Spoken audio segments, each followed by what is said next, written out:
Hi, you're listening to the Swan Effect Mums Coffee and Chat podcast. I'm Lynn, and this week my guest is Kelly. Hi, Kelly. Hi, thanks for having me, Lynn. No problem. So, this topic is going to be about new mums and how to manage stress and stay sane, which is something I need with a 6-month old for sure. So you reached out to me. You've actually done a guest blog for me, haven't you? Yes, I About have. this subject. So if anyone wants to have a look at that, just go on my website and www.swaneffectmom.com. So we'll start the questions. If anyone wants to read that, they can, but we're going to cover some of that now as well. So where do you live and who do you live with, Kelly? So I'm in Warsaw, Indiana. I'm out in the US, and I live with my husband and my 3 boys. My oldest will be 5 this summer, and I have 2 twins who will be 3 this summer. Wow. Hands full then. Yes. Can I just say, I know I'm fairly new, but you're my first overseas guest. This is really exciting. Yay! Woohoo! The power of Zoom and technology. Isn't it clever? So tell us a little bit about your children. The personalities, are they the same? Do they have different personalities from each other? Oh, they are all very different. My oldest has a lot of the characteristics that older child would have, more cautious, more easily angered. He likes to be a little bossy now that his brothers want to enjoy the same things he does. Yeah. And then I guess my middle child, I don't think of him as that, but he's 2 minutes older than his younger brother. And he's much more of a watch and see. Yeah. He likes to do his own thing if that's what he would rather be doing. And so he'll just play in the same room. And then my youngest just loves everything physical. He wants things his way, and he loves to follow my oldest son around and do whatever he's doing. It's lovely, isn't it? Isn't it funny how different they can be from each other? It really is. I'm one of 4 and we're all very different in that sense, definitely. So the reason you're on is because, well, the blog post you did as well is to promote your book. So you wrote a book in 2020 called 15 Ways for New Moms to Manage Stress and Stay Sane. The actual really useful new mom care package. What made you decide to write this book, Kelly, especially during the lockdown? Yes. So that was one part of 3 that got me on this path.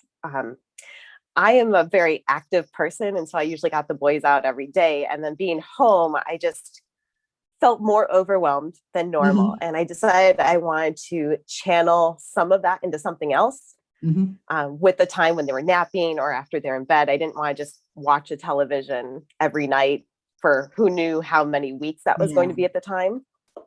So that was one part of it. I wanted to do something that felt productive. In addition, since I was quarantining, I started going online and reading more blogs and more articles about motherhood, trying to connect or feel connected at this time where I couldn't be with people in person. And a lot of the articles didn't talk about things that I found actually implementable, actually helpful and useful. It was just kind of things like you chuckle at and then you move on. Yeah. So I was like, oh, well, geez, why aren't people talking about all these things that I've done for the last 3 years to not go crazy and pull out my hair and have it turn gray and stuff like that. So there's those 2 things. And then the third one is I'm a very avid reader, and an unofficial bucket list item has always been to write a book. So you kind of stir those 3 things together at the same time. And I decided to write this book. I mean, it's very similar to myself because during lockdown, I was working, but I was pregnant and I couldn't go anywhere. And I'm like you, I love going out. It's, I love my house, but I like being outside as well. And that's how this Swan Effect Mum just kind of gathered momentum. And I met other mums like you, started getting ideas. And I thought, I'm going to start writing blog posts. Because I realized you don't have to be an expert to be a blogger. You just it's your opinion, but as long as you look for the facts and make sure you reference them, it's fine. Yes. And I started writing about things that interested me, and it just snowballed. But I keep saying I needed something like that, like doing something productive while at home, because it's just so hard. But absolutely, it's been a godsend, really. It really has doing this. So what's the book about, and who is it aimed for? I know obviously the new moms, but and say moms because it says moms. Sorry, if anyone looks for it, it's MOMS. Obviously, in the UK, we say mums or mums, you know. Yes. But yeah, who is it aimed for exactly? Anyone who has a newborn at home. So when you think new moms, a lot of people think, oh, well, it has to be first time moms, but it's really anyone who has a young child at home. I've had moms who have 2 or 3, even 4 kids read through this book, and they're like, I still learned something useful from it. So it's really meant for anyone who's going to be going through those early years with a child. I mean, it's different because, you know, my second born is very different, as a very different newborn to my firstborn. Different. I mean, I don't know if you can have personalities that early. I don't know, but she's very more, you know, much more relaxed.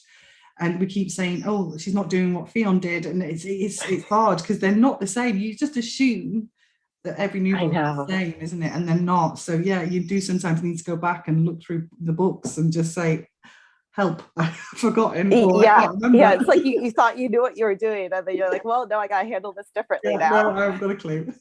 So in your opinion, why is it important for new mums to find a way to manage the stresses that being a new mum can bring?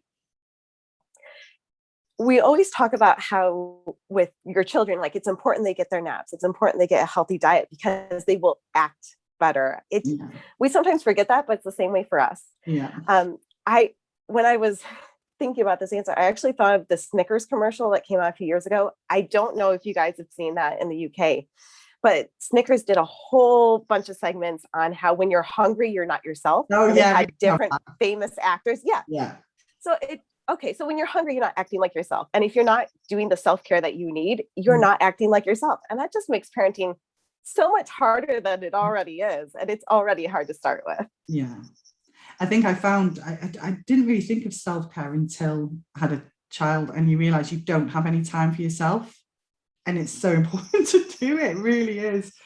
So I read in your book that you gave birth to the twins not long after your first child was born. Did you struggle to balance the demands of motherhood during the 4th trimester and beyond? And how did you manage to overcome them, if so? It was very hard. I'm not going to sugarcoat it. However, I also knew going into it, that was going to be really hard. My youngest wasn't even 2 yet. So some people, would say he's still a baby at that point. Yeah. And so I knew it was going to be hard. And I think having that perspective going into something makes things easier. You don't feel blindsided. You feel like you've had time to think things through, but it was definitely hard. Sleeping, nursing, that was really, really difficult. I'd say that was probably the hardest part in the early years because I couldn't find a way to get them to sleep more. Some babies will pick up on like 6 and 7 hours of sleep early on, but mine did not. They needed to nurse every 2 to 3 hours, day or night. And so that was a lot of, You know what? I think that's one of the things I've not said this before, but my mum had a 10-year-old and then myself, and I wasn't 2.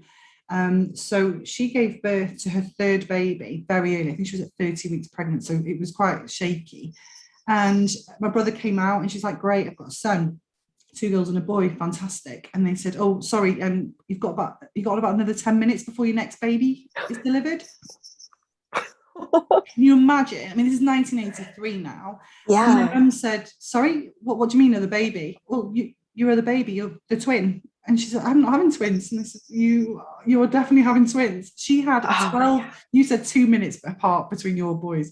My mum had 12 minutes. Them minutes mean a lot to twins, don't they? The eldest is the eldest. I assume so. Yeah, we haven't gotten to the point where they care about that yet. It will. It really will. But yeah, and I said, how did you cope? And she says, I don't know. And she says, even now, after nearly 40 years, it's just a blur. The first few months are just a blur. I bet. Yeah. I've seen black and white photos where like the husband's looking into the nursery and like fainting because he realized like there's not just one baby there. Yeah. Right. Okay. So I think for me, managing expectations has always been a problem in motherhood. There have been many times when I've planned a walk to the local park with my kids and it has taken longer than planned to get ready to get out of the house than I had wanted. And then due to tantrums, tiredness, all the usual toddler, emotions. We have spent only a very short amount of time at the park. I had this exact same thing happen today, actually. This has always triggered me and upset me so much, which it did again today. What have you found the most challenging aspect of motherhood? I do feel like it's changed as the boys have gotten older. I already referenced the like complete sleep deprivation, and I did feel a little resentment that they would not sleep more Yeah. than like 3 hours at a time.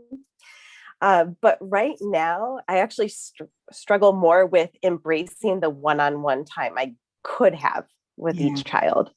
I've gotten so used to using those pockets of opportunity to do certain things that I sometimes forget, like I slow down, interact with the one child and enjoy that while it is. And then I pair that with the idea that they are a little bit older where they can play a little bit independently, and I'll try to get something done. And then something just goes terribly wrong. Always And I happens. resent myself because if I was right there, if I was watching, I probably could have prevented that terrible thing from happening. But instead, I was doing something else. And so mentally wrestling with how I want to spend my time now is probably the hardest. Yeah. You're trying to split yourself in so many different ways, aren't you, to make sure everybody gets a little piece of you, really, I suppose. Yes. I think every stage has different problems or challenges as such, don't they? The older they get, there's different ones that occur, isn't there, you know? So the lockdown, for any new mums who feel isolated or may feel social anxiety about leaving the house, especially after so long in lockdown, which I know a lot of people do at the moment, what and where would you suggest they go to begin the mother and baby journey with other mums? This is for new mums now that maybe have spent the whole pregnancy, have given birth during a pandemic, and have also spent the first, maybe the fourth trimester within lockdown. And only this sort of communication, Zooms, onlines and things. If someone's struggling with something like that, where would you suggest the best place to go that isn't too overwhelming, maybe? Yes. I feel like part of that depends a little bit on the mom's personality. Yeah. I know people interact different ways. So if you are the kind of person who you don't want to commit to something, but you still want to get out there, I would do like a park or a social setting where you can come whenever, you can go whenever.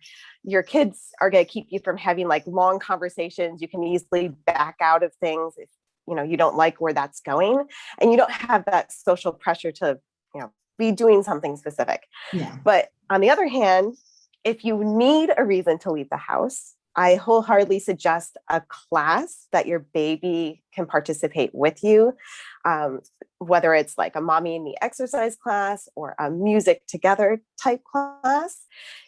You're more likely to go if you know you have to go at a certain time. Yeah. You're probably spending money on it, so you want to go because you're spending the money on it. And then you don't have to worry about the structure of that time frame. There's an instructor or someone else who is saying, this is what we're doing. You can kind of observe, you can kind of just feel how things are going. And then at the end of class, if you want to be social, you usually have a few moments you can do it then. So based on your personality, those two ways I feel would work well. Yeah, definitely. I mean, I did the whole baby and mother group with Theon. Haven't had a chance to do it with Ronnie, but in Wales, where I am in the UK, things are slowly starting to open up. We can have outdoor activities, and another mother friend who I went to the park with today has just sent me a link, and there's free outdoor more for toddlers, but outdoor activities. So they put lots of toys and things out on a field, and all the kids can just play. And I was like, well, I don't know. She says, well, I'll come with you. I'm like, okay, as long as you're coming with me. And I'm quite confident, Kelly. I really am, but I don't know. I feel intimidated by other mums sometimes, I think. And, I worry about my children. Yes, and it can go both ways for me too. Sometimes I'd really like to have someone else I know at a new event, but other times I'd rather not, because I feel like I then stick with that person versus meeting other people. Yeah. So you kind of have to figure out what mood you're in and what makes the most sense. Yeah. Also, because there's people that be listening in the UK, the health visitors here, they provide baby massage classes. So I'm hoping that will start up again.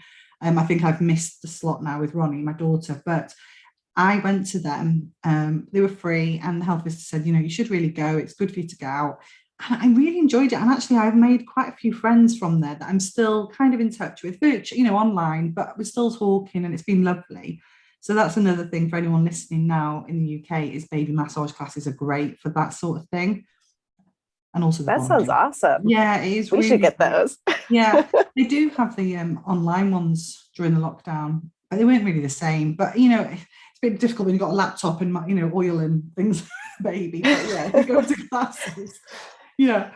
So in your book, it's 15 tips, isn't there? So out of the 15 tips you provide, what's your number one tip you would like to share with our listeners today? So this was a tough one to think Yeah. about, but I did give that some thought. And the one I'm going to share is good for almost any age. So Okay. if you are listening and you have an older child, this can Yeah. apply too.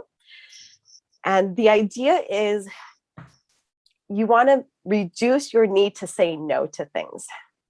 So as an example, when you're told to baby proof your house so that they can't like kill themselves. Yeah. But there's a lot of other things that aren't necessarily going to harm them that you probably don't want them touching. You might not want them pulling all the tissues out of the tissue box or trying to teethe on the remote control for a TV, or those kinds of things. Yeah. And so you could go through a power struggle every day. Be like, no, take it back, like move it out of the way, have your kid scream and cry or whatever. Or you can just put it somewhere they will never get to it. Yeah. So in my house, we put all the tissue boxes up high. We put all the toilet paper on the bathroom sinks. We took picture frames that were sitting on tables and we put them in storage. Yeah. And every day that yields you benefits because you don't have to go through that struggle every day anymore.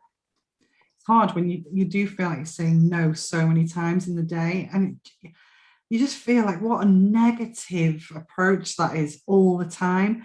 I find it hard because when I look back on photos when my firstborn was very, very young, we had ornaments, we had picture frames in our living room, we had flowers in vases, and I don't know where those ornaments have gone. I think they've been put behind the radiators here. The picture frames have either been fallen or broken, or I've put them away. And we just laugh now and say, do you know what? One day when they're older, we'll have them all back up and it'll all lovely again. But until then, don't worry about it. Like you said, don't sweat the small stuff, isn't it? Yes. And it's funny. I remember too, I have quite a few mom friends who have older children, and they were always willing to get together, but they always said, come to my house, come to my house. And I didn't understand at first why. I just thought like they didn't want to leave the house or whatever. Mm. It's really because they know in their house, everything is safe. Yeah. The kid's not going to go and reach for something and break it or scratch it or whatever. Like their house has already been set up to minimize that on their end. Yeah. Yeah. I think I know I do that. I'll say, oh, come around here. And you know what, for me is I know that my daughter's, she's very tall for her age. So she's only 2, but she's 3'3". She's really tall. And she can reach things and she can climb things. She's really, really, really fast. I'm such a nervous wreck when I go to other people's houses that it's just, for me, it's just easier if people come here. And I know that her toys are here. She's not going to want to take someone else's toys, which we've had before in tantrums. And it's like I say, just avoid areas where, they think there's going to be tantrums. I know, to be honest, I'm not sure if that's the right way to do it because you're not teaching them, are you? But I mean, like I say, choose your battles wisely, isn't it, Yes. And so, yeah, moms who have older children have kind of inherently done that a little bit already. They're removing things that would cause friction points. Yeah. And if you go to someone else's house, they don't know what's there. So yeah, exactly. I start that early. Yeah. It's like doing a risk assessment, isn't it? But every time you get invited somewhere, you're like, right, okay, what do I need to do? Oh gosh, definitely. So you have talking about older children, you have a section in the book dedicated to 0 to 5 years development. Tell us a little bit about how important this can be for that age group and the benefits for them and for us as parents as well. Yes, there are a lot of articles out there right now, and I'm definitely not the scientist doing the research, but over the last few years, these articles have shown how much a kid learns and just internalizes during those first 5 years. We know the brain grows a lot then, but it's also making lots of connections to more than just motor skills, but emotional development as well. So you don't have to think of them learning as a school setting. It's just their daily life is giving them feedback on, how you act, how you interact with other people, what happens when they do something, cause and effect. And so it's really important to give them those experiences, but they don't have to be fancy. As far as benefiting parents, the research has also shown that in those first 5 years, what they've learned actually plays a very large part in what kind of functioning adult they become with society. So if you don't enjoy the idea of your kids staying at home because they don't know how to manage debt or they can't hold down a job, if you have those kinds of concerns, those first 5 years are going to set them up for success if you give them exposure to a wide variety of things and you interact in the world the way you would like them to. So, with that, you think about the debt thing when they're older. So would you mean, because they're so young, that you would play shop with money, with, plastic money and say, I'd like to buy this, please. Oh, that's so-and-so pence or pounds here. And thanks very much, and just pretend so that they appreciate the value of money or they know about money, but, just little things. Is that what you mean? Planting seeds? Yes. Just, I do not take my kids to the grocery store with me, but a lot of parents do. So if you're just in the store and you say, look, there's two things that look similar. Yeah. We're choosing this one for whatever reason. Yeah. I stay at home, but my husband works. And sometimes the kids say, well, why can't daddy stay home today? Yeah. And we just say, well, he goes to work so that we have lights in the house and we have food on the table. Yeah. It doesn't have to be as nitty gritty as the math of that, but just the concept that you are trading one thing for another thing and there is value. That's really interesting. Yeah, I think you don't realize that because they're so small and they find the silliest things so humorous, but their brain is like a sponge and they're taking everything in all the time. Their eyes are just going all the time, watching things. If me and my partner are having a conversation about something, quite private, but we don't really think she's listening, we'll see her just like that, looking. I'm like, she's listening. She's only 2, but she's listening. She doesn't know maybe what we're saying, but she knows by the tone of our voices, maybe, or something that it's something quite serious. And she's like assessing whether this is a good thing for her or a bad thing. She's just, it has amazed me because obviously she's my eldest and she's nearly 3. But seeing those changes in personalities is, it's really funny to watch because she does take a lot of things in. And you realize I've got to be careful because what I say, what I do, how I react, is going to have an impact later on. I'm not saying I'm perfect by any means. There is times where I go enough, but I do try to be calm because I don't want her to shout when she's older. I don't want her to be aggressive. I don't want her to say no all the time, which we were talking about before. It is hard to find the balance for sure. It's amazing. This might be a slight tangent, but I've also read that if you were to say argue with your partner in front of the kids, make sure they also see how you make up. How do you resolve that conflict? Because otherwise they only see half of it. Yeah. And then just as a personal example of them always listening, my oldest, we read so many books. I think he'd let me read to him 8 hours a day if that was an option. And sometimes... And books have so many vocab words too, right? So we will be in situations, my husband or me, and my oldest will come up and he'll say a sentence and he'll use a word we didn't even know he knows, and he uses it correctly. It's just like fluently. He doesn't pause. He doesn't hesitate. He just says the sentence and we're like, when did you learn that? But he did. They hear everything. They're like those 3 monkeys: hear no evil, see no evil, speak no evil. They hear everything, see everything. They do. Yeah. So finally, you discuss the importance of self-care, which we kind of touched on before, and how important it can be for mums. Taking time out every day, even if it's just for a short amount of time. So I think in the book you say something about 30 minutes per day. So what do you do in this time to ensure you look after yourself and relax? And what is your go-to when it comes to self-care? My go-to right now is exercising and then reading for pleasure. Yeah. The exercise obviously has a lot of benefits going with that. And by doing it outside the house, I'm just able to clear my mind. And then same thing with reading. I get engrossed in a book and I feel like I'm not even where I am. And so those are 2 easy ways for me to escape and kind of fill my bucket back up.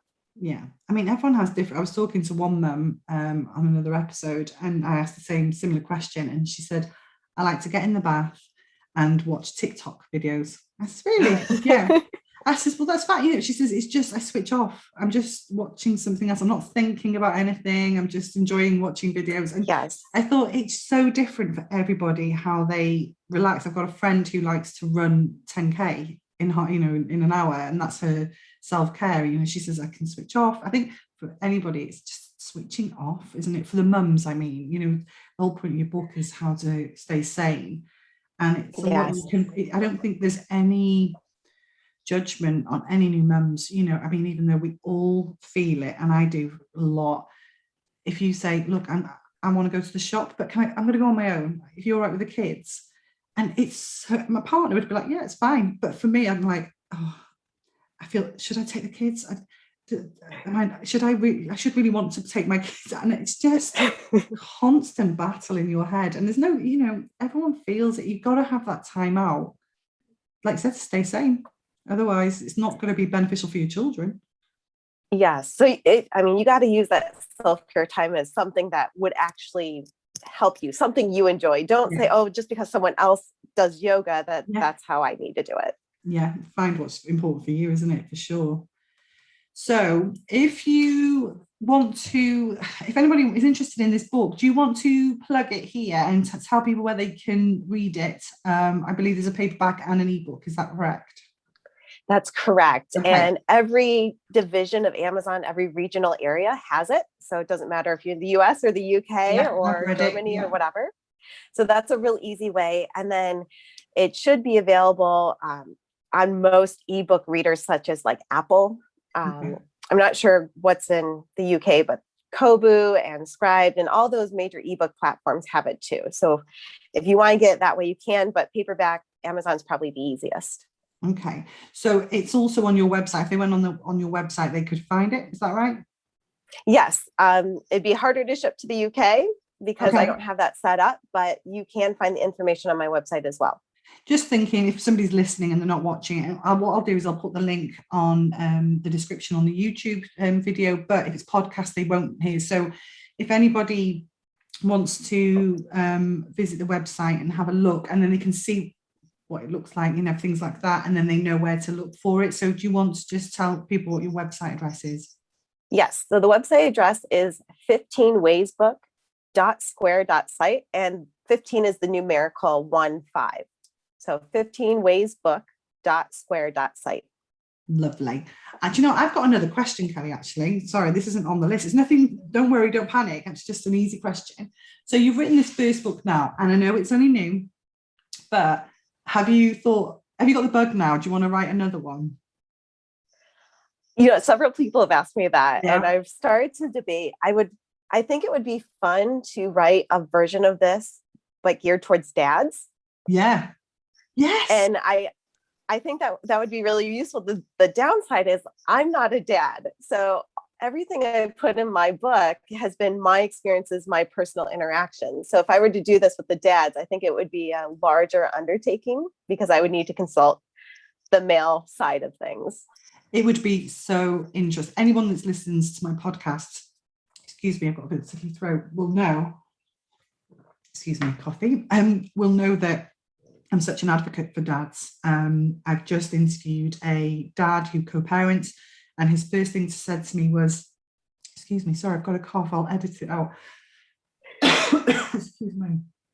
His first words were, I'm not really a proper dad. I only see her every other weekend. And I said, no, you're her dad. Like, there's no other dad around. And, it's just the journey. I think it's something like 2 hours away or something. I said, if you were closer, you'd see her more often. And there's another dad I know that's taken half paternity. So him and his wife shared maternity leave, which I thought was awesome. And there's a stay-at-home dad I've interviewed. And it just made me realize that dads want to be a part of their children's lives. And I think that is really starting to come out more and more as the years go on. My partner wanted to split the maternity leave with me as well, but I got a better deal, so he didn't. He's very full on with the children. And I think Yeah, I think you'd enjoy that, because I've really found it interesting speaking to other dads, and they're very open. And yeah, it's a lot of work, but I think you'd find that really interesting. I'd definitely go for that, Kelly. I think that'd be a really interesting read for Okay. dads. Yeah, for sure. Because if you think about it, everything you read, and this is me personally as well, is mother related. Like, isn't it tough for the mums? And it is tough for the mums. But like my partner said, I had to stand there and watch you go through everything, and I was powerless. And that's hard for a man, to not be in Mm. control, not be able to help. And that's one thing I found. And I think you'll find that with dads, that they feel, maybe you can help them how to help their partners, when a newborn comes along or something like that. Awesome. I will definitely dig more. I'll see Yeah, what might I be think the that's a most really useful. good idea. How exciting! That's really good. Yeah, why not? I think I am. I think writing a book, it sounds great, and I think a lot of people think they can do it, but it's hard. It's hard, and your book is so easy to follow and so easy to read. And you make it look easy, but I know for sure it won't have been easy, because you would have done your research and everything. But that just shows, this is like the swan effect, mum, again, is the swan who glides along the water, but underneath the legs are pedaling. And that's why I called myself the swan effect mum. And that's like the book, it's very easy to read. And you want mothers who are in that stressful environment and emotional state to read it and go, oh, right, now that makes sense. Yeah, great. And do it. They don't want to be complicated by long words or anything like that. So I think it's a really good book. If anyone's out there, please go and read it. I really enjoyed it. And I'm not just saying that because I wouldn't. I would. I'm not. I'm very honest. I wouldn't. So yeah, well done, you, Kelly. I hope it's a really good success for you as well. Thank you.